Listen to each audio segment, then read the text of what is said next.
Are there any questions to start with about our sitting and the practice so far, which sometimes in some moments can seem very easy and some moments can seem very difficult, and it never stays one or the other.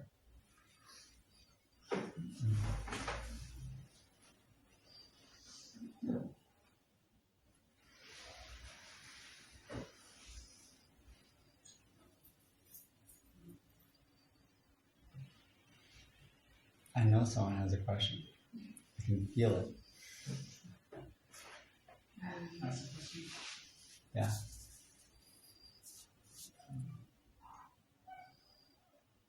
You can't help but feel it can be done. Notice trying to do something without making it binary, good and bad. Every time that I try to bring something, attention, awareness to the breath, then immediately, as subtle as it may be, there's something that is wanted, something that is not wanted. Mm-hmm. So I'm wondering, because it hurts, this wanting, not wanting part. I'm wondering how can I balance? What I would pay attention to a bit is that there's a small gap between judgments. There's a gap usually between thoughts as well. You can pay attention to thoughts, and you can pay attention just like there's a slight gap between breaths. But when you're not looking closely, you don't notice that gap. Right? So when you're just looking at sort of the, it's called the gross phenomena, the obvious fact of it, then it's not very subtle. It's sort of like, yeah, there's something I like, something I don't like, or there's pleasant and unpleasant, right? Pleasant and unpleasant. And then the mind defines that. Your personality defines it as something, I like and I don't like. Before it's like or not like, there's pleasant or unpleasant. But before there's pleasant or unpleasant, there's a little gap there before you rush into the judgment. So try to fine-tune the awareness so you can look a little closer. Yeah, you can look closely at the like or the don't like, and you can know where that judgment's coming from. But there's a little space, between one and the next.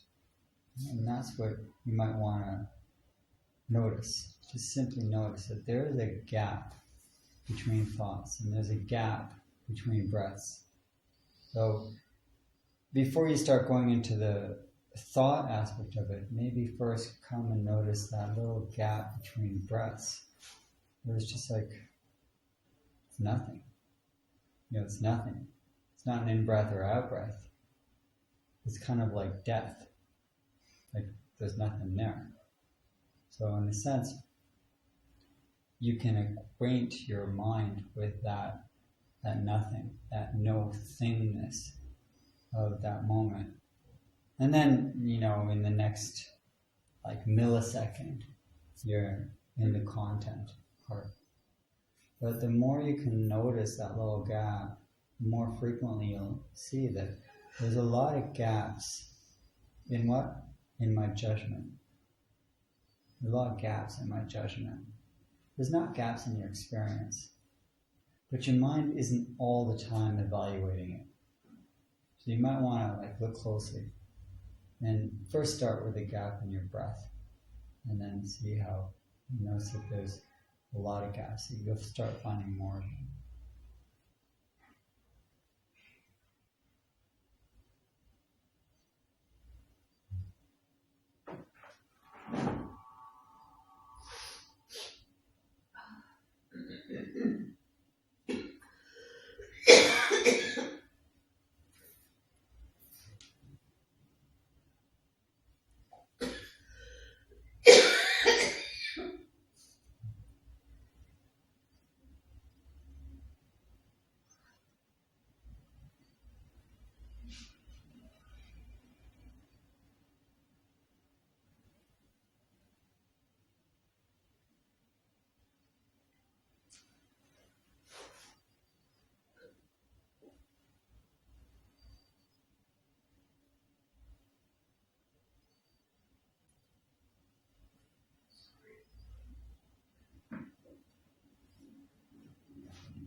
Well, I'll mention one thing though about our experience of meditation and entering into a sort of path like this.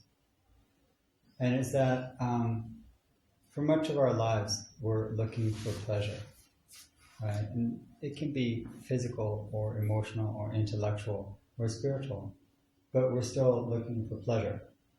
And that's kind of a strong motivation. We, call it by different names, but we're still seeking pleasure.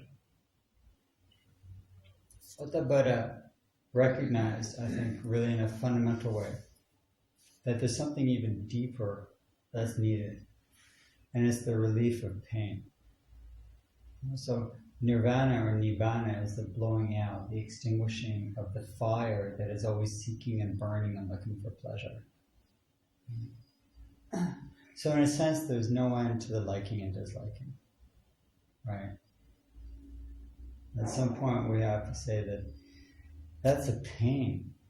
It's a pain. And there's what's more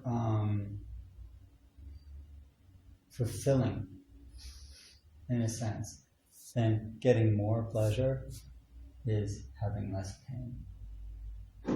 It's kind of like the difference you can have in a real common way of, finding yourself in a comfortable chair that is really comfortable and you enjoy it, versus, getting off something that's really, sitting on a nail and getting off the nail.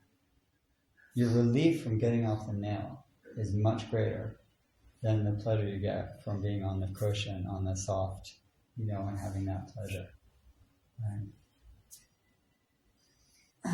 So when you can notice in your own experience that relief, it's not another form of pleasure, it's that letting go. So the letting go of some of the hang-ups we have, I'm not going to stop the liking and disliking, but I don't need to buy into it. I don't need to believe it, that that's going to satisfy me. So you see, it's kind of a shift. Instead of saying I shouldn't be having liking and disliking, I can have a general attitude, a general approach, the wisdom of knowing that that's not going to do it. And that's kind of taking refuge in the kesa, in that robe. Saying, I can go to fashion shows and try to buy things, but really, like my real clothing that's going to give me real protection from the elements is this kesa. So, notice that. Just on your comment, just notice, perhaps take a week and to notice the difference, even on a physical level, the difference in your experience between having pleasure or relieving pain. Just take that as a sort of experiment for a week and compare the difference between the two in physical or mental ways. How do they compare? Having something I want versus, being relieved of something that is painful. Just, try to explore that. It'd be interesting. So I wanted to read a text with you. A really seminal essay written by Dogen called the Tenzo Kyokan, which is advice for the cook, instructions for the cook. It's not short, but not long. I guess medium. Depends what your standards are, isn't it? It's 10 pages. We're not going to read it tonight. But I wanted to take the next month and read a section each, and to go, to take our time with it as much as we want. And to not feel like we want to get it and understand it, but just to go through it together as a type of process and practice. Because it's a beautiful text. And odd. because it's Dogen. But it's meant to be instructive, and that's what I find really helpful. It's instructions for the cook. And it's interesting to compare this with perhaps, in recent times, cooking has become another form of, oddly, celebrity. Like cooking contests, there's celebrity chefs, there are restaurants that get stars. I mean, it's become, haute couture. Like it's really quite, developed as an art. And Dogen is giving us an instruction manual for cooking as a practice of liberation and development of the mind and heart, as well as making a meal. Very different approach. Yeah? I mean, some of these cooking shows that kids like to watch, where they make a cake that, who would eat it? I don't know, but it actually doesn't look edible. But somebody wins. It's competitive cooking. It's an interesting concept, isn't it? And here, it's to nourish the mind and body and heart, and to give us energy for our liberation. Really, quite amazing. But he doesn't take it for granted. So I want to read this with you. I made a copy. There are 3 different translations, and I chose this one because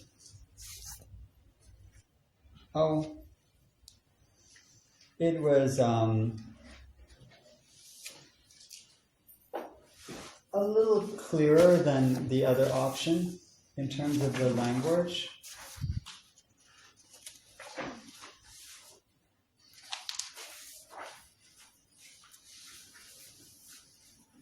And I want to give a little background also about the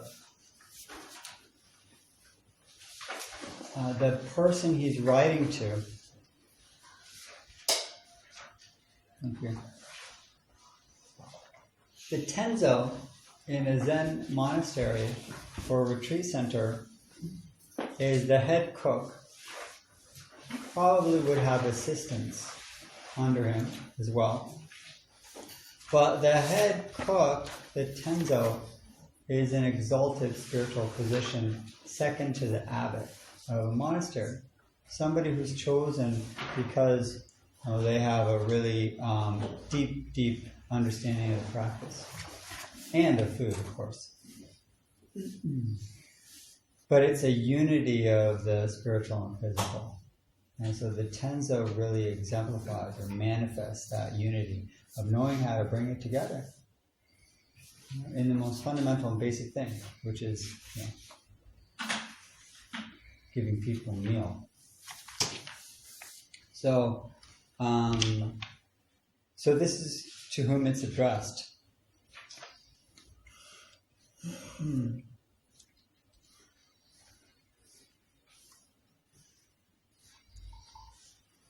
Now, I've been in some different centers where the Tenzo is not necessarily somebody who has been practicing the longest, but perhaps somebody who shows incredible potential to develop in this role.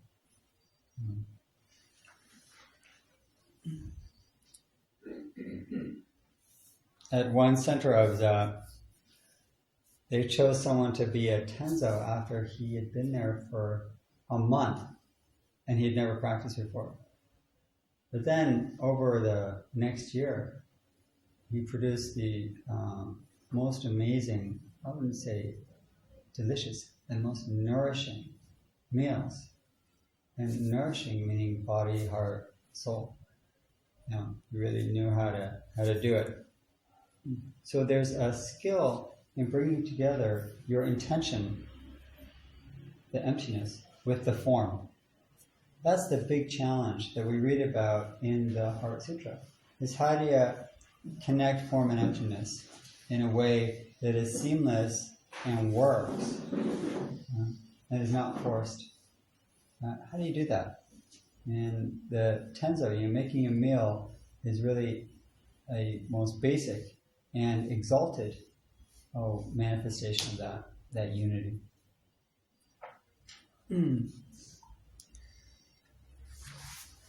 So, Tenzo Kyokan, the instructions for the cook. We're gonna for the introduction page. We're just gonna read a couple, maybe the first 2 paragraphs. Okay. From ancient times, communities of the practice of the way of awake awareness have had 6 office holders who, as disciples of the Buddha, guide the activities of awakening the community. Amongst these, the Tenzo bears the responsibility of caring for the community's meals. The Zen monastic standards states, the Tenzo functions as the one who makes offerings with reverence to the monks. Since ancient times, this office has been held by realized monks who have the mind of the way, or by senior disciples who have roused the way-seeking mind. This work requires exerting the way. Those entrusted with this work, but who lack the way-seeking mind, will only cause and endure hardship despite all their efforts. Those entrusted with this work, but who lack the way-seeking mind, will only cause and endure hardship despite all their efforts. The Zen monastic standards states, putting the mind of the way to work, serve carefully varied meals appropriate to each occasion, and thus allow everyone to practice without hindrance. In times past, such great masters as Guishan Lingyo, Dongshan Sucho, and others have served in this post. Although this is a matter of preparing and serving meals, the Tenzo is not just the cook. So, I want to pause here for a moment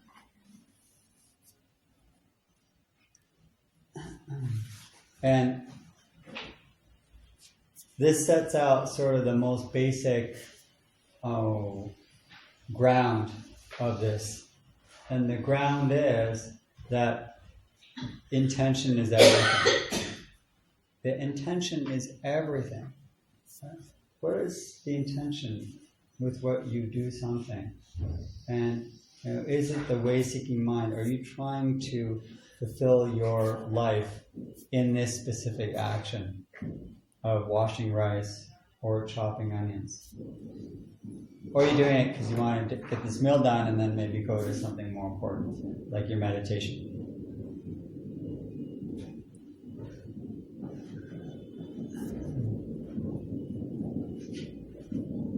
Is it Independence Day today? No, it's Jerusalem. So there are fireworks.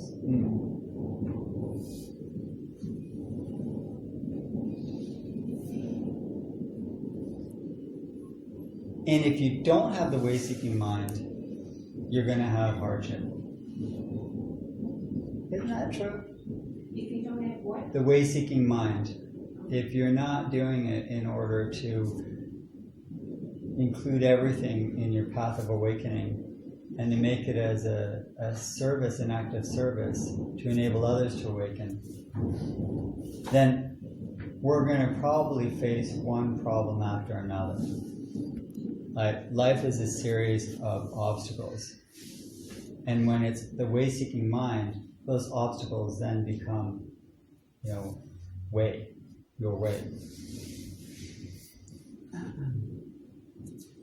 Otherwise, it's just hard, like you're facing a lot of problems. And think about one day in your life and how many obstacles you experience in one day. And with the way-seeking mind, those obstacles then become ways that you purify your heart, even if it's difficult. For instance, I was thinking just now about your journey from the university to here. It took Yonatan 2 hours. Now, normally that would take 40 minutes. But there are a lot of obstacles on the way. Now, if we don't somehow view our lives as our path, then we're going to be really frustrated when we're held up. And that happens a lot, doesn't it? Being held up. And then you'll still, if you have a way-seeking mind, you'll also notice that when your mind switches back to the ordinary mind of getting really frustrated and angry, right? And blaming the world for holding me back. But who's holding you back? Who's holding you back? Later on, we're going to read the really beautiful section where he says, if you're the only ingredients you have is like leaves of grass, then make it into a wonderful soup. And don't disparage, don't, look down on those ingredients. And if the ingredients you have are the most delectable, pure, rare ingredients, don't think that's so great,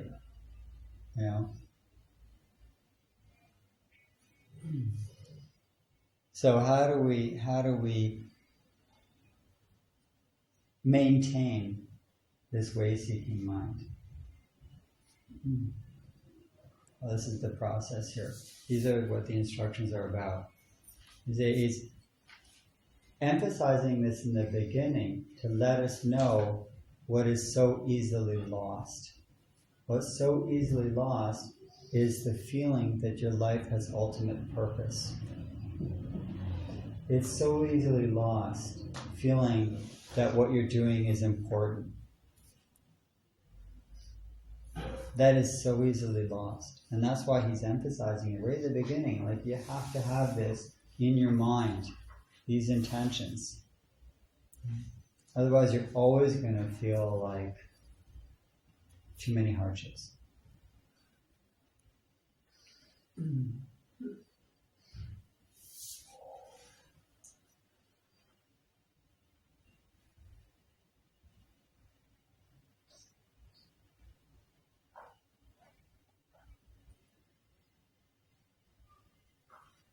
So I want to go to the cycle of one day.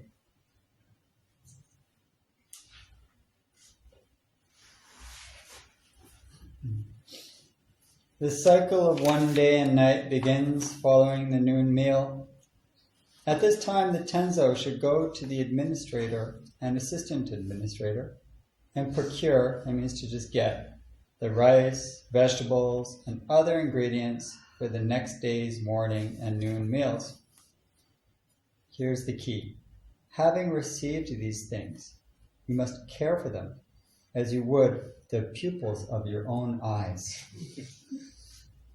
Thus, Zen Master Baoning Ring Yong said, care for the monastery's materials as if they were your eyes. The Tenzo handles all food with respect, as if it were for the emperor. Both cooked and uncooked food should be cared for in this way.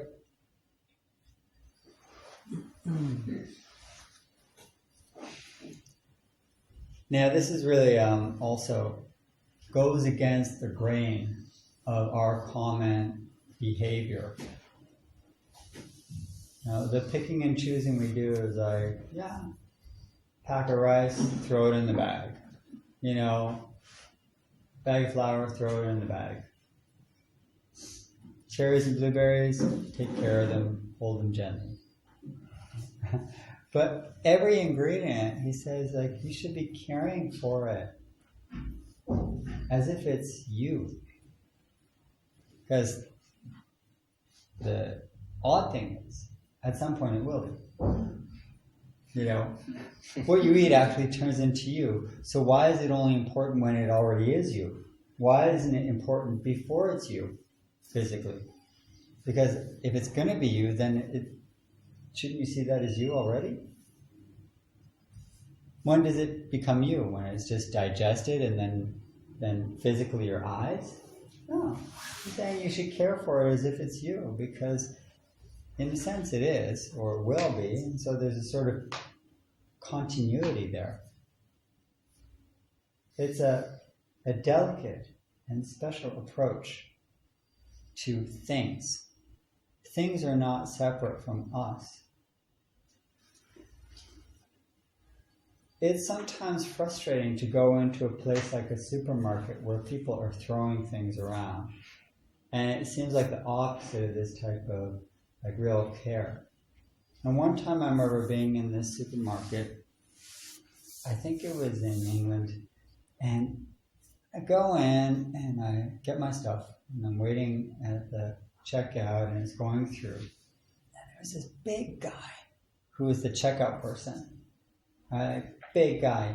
The type of guy you would think would take your food and throw it in the bag. Because he's just big, you know. But when he came to my food, he would, you know how when they go to the next item that they then scan and then put it in further down and put it in your bag. Here it's kind of like, you know, just go with the next thing. Or you're responsible for it. And this guy, be like some bananas. Then, literally, like that. You know, just to the next, just moving it down gently. One thing after another. You know, he was caring for my food as if it were his eyes. Right? Never mind myself caring for it. So you can find these examples of people who have an attitude to even just the physical world, one of respect, one of care, and that's the Tenzo. So the Tenzo is not just about cooking, it's an approach to physical life that is respectful and generous. Because we see ourselves as, you know, intimately linked to it, like our own eyes. So, and it says here, I want to go to do not. The last paragraph on page 1. Do not just leave washing the rice or preparing the vegetables to others, but use your own hands, your own eyes, your own sincerity. Do not fragment your attention, but see what each moment calls for. If you take care of just one thing, then you'll be careless of others.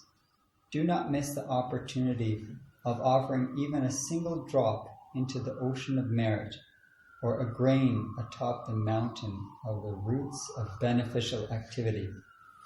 So this is quite exalted, okay, this is quite grand, but it's also very, very specific.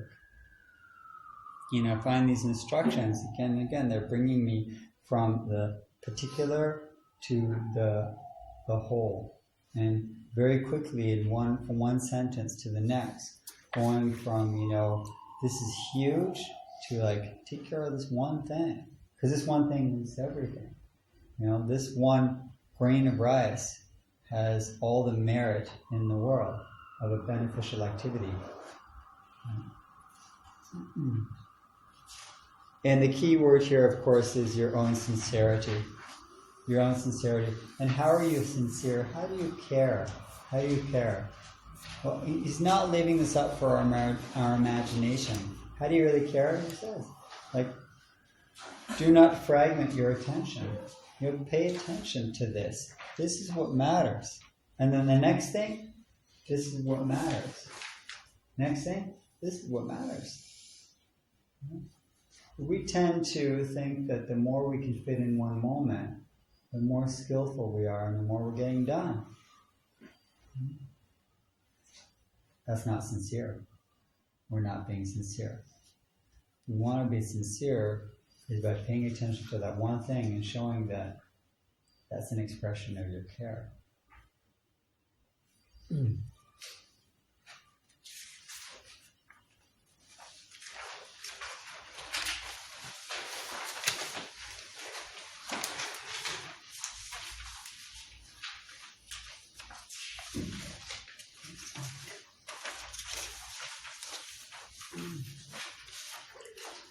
the Zen monastic standards states, if the 6 flavors are not in harmony, and the 3 virtues, light, clean, and dignified, are lacking, then the Tenzo is not truly serving the community. Be careful of sand when you wash the rice. Be careful of the rice when you throw out the sand. Take continuous care, and the 3 virtues will naturally complete, and the 6 flavors harmonious. The 6 flavors, I think, are these common ones of like salty, sweet, bitter. I don't know what other ones they are, but sour, spicy. No, whatever. I mean, the 6 flavors are in harmony in some way, and the 3 virtues are the virtues that extinguish the 3 fires of, attachment, aversion, and delusion. So those are the 3 virtues.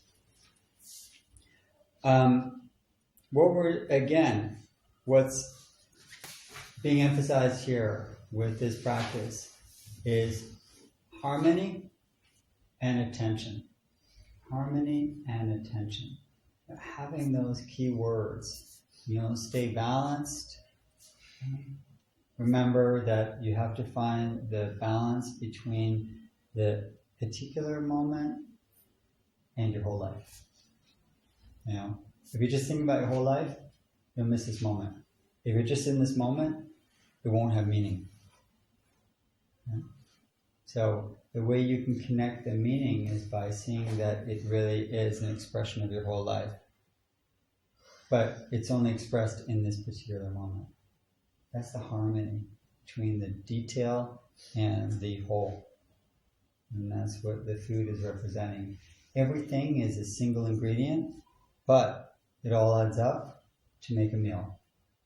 Right? So each ingredient is important, but only insofar as it contributes to the whole meal.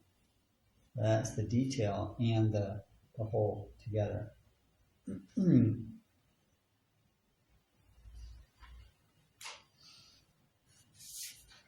Zhuifeng once practiced as Tenzo under the Zen master Dongshan. Once when he was washing rice, Dongshan said, "Do you wash the sand away from the rice, or the rice away from the sand?"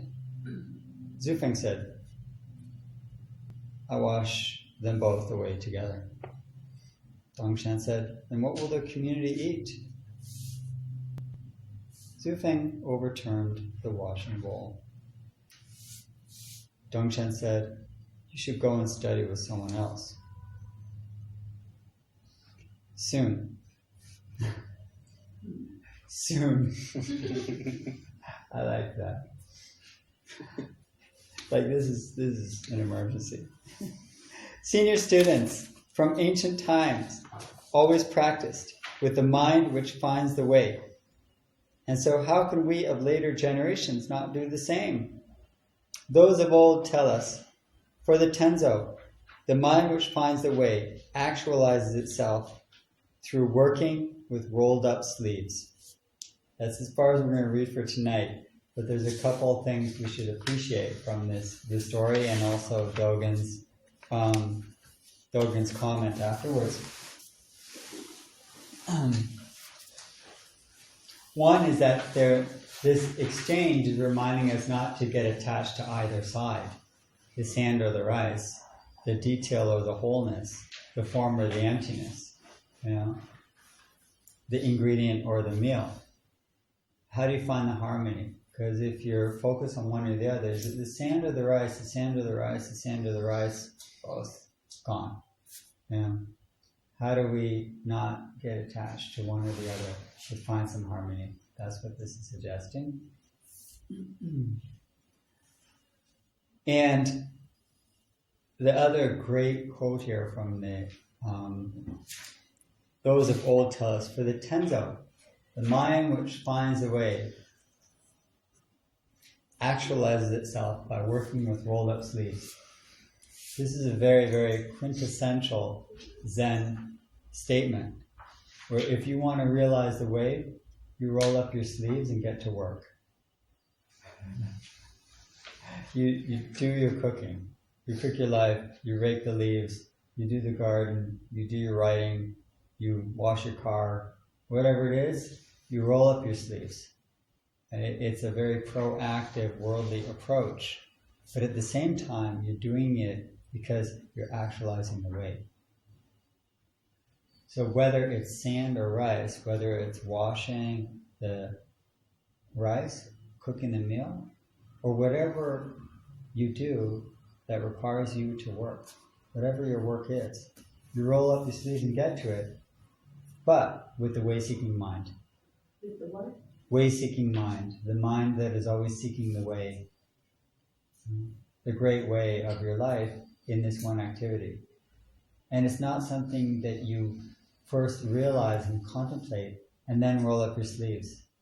It's done and realized by rolling up your sleeves. You cannot wait to realize your truth before you get to work. That's his soon. You better work on this soon. And then the next statement Dogen says, roll up your sleeves.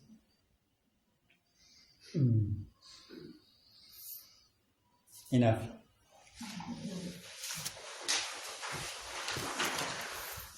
What I recommend is that we keep the copies here in the bag, and then every week we can use the same ones, and then when we're finished, you can take it home and keep it with you.